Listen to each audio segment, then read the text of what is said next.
Welcome to the C.S. Joseph Podcast. I'm your host, C.S. Joseph. Today's question is, how can you tell an INFJ man loves you? And also, especially in the context of, so that you're just not this person who's just convenient for him, so he doesn't really have to perform, etc.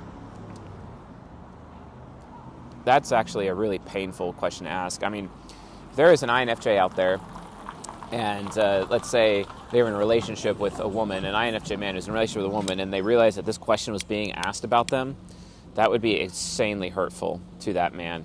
Insanely hurtful. So please be really, really careful with asking questions like this, because it can definitely hurt his feelings in a big way. You gotta understand something.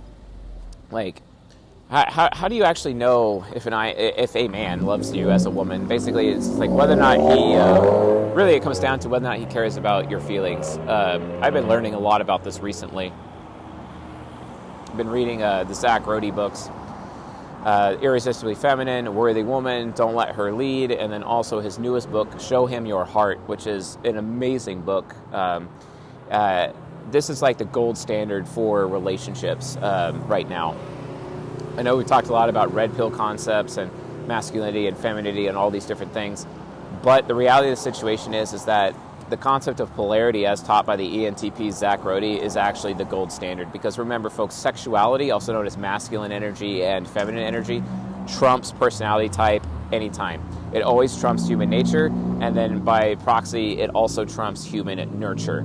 So you really want to make sure that you guys understand the concept of polarity when it comes to the masculine and feminine energies. And Zach Rody has been great and gracious enough to write books that are basically instruction manuals.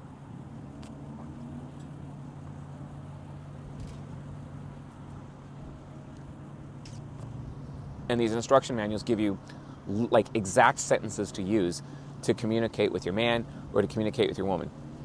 Why is this necessary? It's necessary because it solves like the main problem that plagues our race, that plagues our society, which is, quite frankly, women are taught what to expect from men, but they are not taught how to treat them, right? Men are taught how to treat women, but they are not taught what to expect from them. And these books actually solve that problem. And it's basically the concept of polarity. It's an important behavioral psychology component behind sexuality, behind masculine and feminine energy. And it trumps personality type, it trumps nurture, also octogram basically, it trumps the type grid. So it's important that you folks get educated on this concept and then become very educated, on it as a result. I guarantee if you're having trouble in your current relationship right now, if you just read all these books, and you could read them all in a day, they're very tiny books, like one book is only 40 pages long. They're just really small books.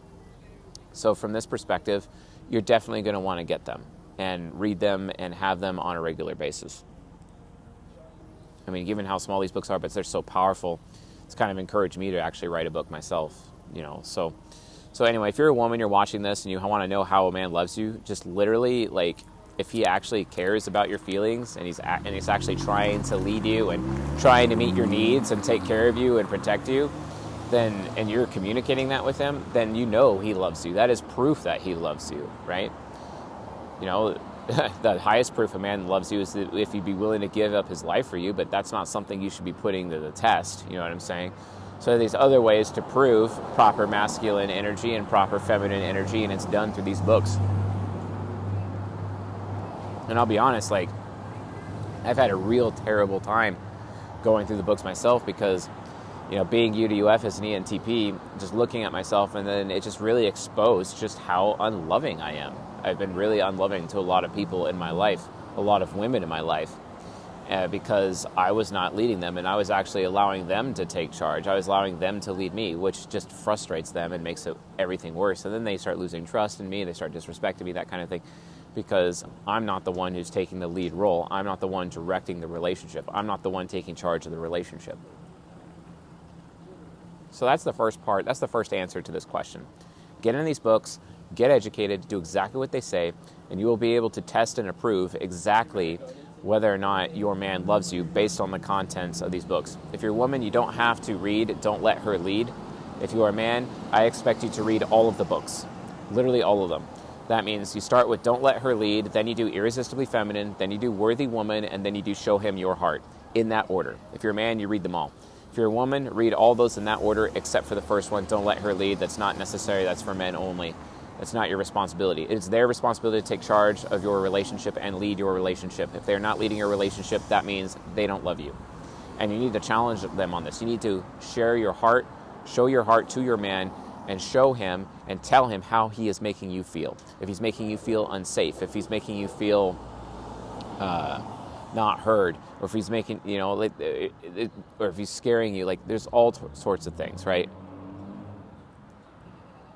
And I'm going through the process, and I'm utilizing these resources to improve my relationship with Railgun, and it has helped. It definitely has helped. I'm not perfect. I talk about relationships all the time. I teach people for relationships all the time. But a lot of that energy is put into teaching people how to get into relationships and not as much in terms of how to sustain relationships. And polarity, according to Zach Rody, is literally everything that you got to do to sustain a relationship once you get into a relationship. Jungian analytical psychology will get you very, very far. The thing is, though, is that it's not necessary for you to have the most compatible sexual relationship.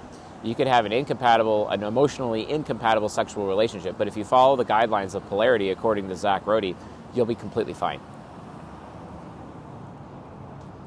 Completely fine. Hopefully I can get him on the show in the very near future, so we can talk about his work, and so that we as an audience can learn about it together. So that's the first way that you can know any man loves you. But what about an INFJ man? Here's the thing. It is the male burden of performance. Men are expected to perform. And if they are performing for you, right, as a woman, if they're bringing home the bacon, if they are working hard, if they're taking care of their health, if they are on the track to self-improvement, if you are able to share your feelings with them and they are actually working, or if you're even able to tell them your problems and then they are actually coming up with solutions on their own for your problems and working to fix your problem, that is proof that he loves you, especially if they're an INFJ. INFJs have TI child. TI child is obsessed with fixing. They fix problems. They solve problems. They feel entirely useless as people if they are not solving problems, right? They want to be the most useful tool in the tool shed. And you as an INFP woman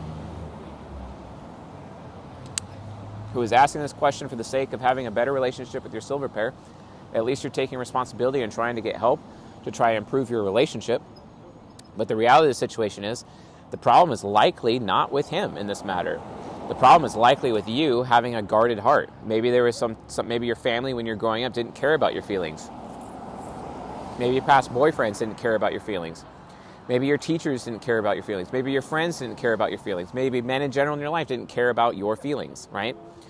But it's likely, especially given that he's an INFJ with extroverted feeling parent and introverted feeling critic, he actually does care about your feelings.